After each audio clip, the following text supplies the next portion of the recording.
অদিত্রি খেতে ভাত বেড়েছি।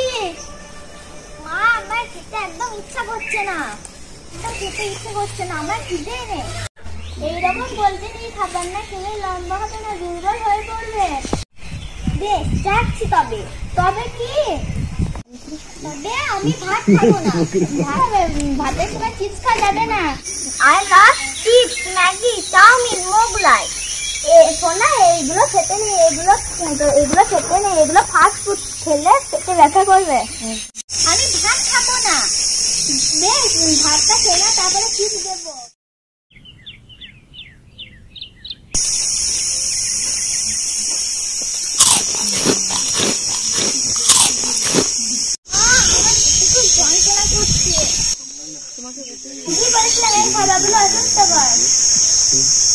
তোমরা তো সবাই ভালো করেই জানো ফাস্ট ফুড খাওয়া উচিত নয়।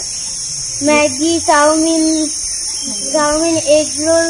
এগুলো ফাস্ট ফুড, এগুলো খাওয়া উচিত নয়। তাহলে বলো তো, প্যাকেট জাতীয় খাবার খেলে কি হয়? হজম শক্তি কমে যায়। তুমি বলো। হয়ে যায়। তুমি বলো। খেতে গোলমাল করে। তাহলে আমরা কি শিখলাম? ফাস্ট ফুড খাওয়া যাবে না, শাক পাতা খেতে হবে। শাক পাতা তরকারি, শাক পাতা তরকারি।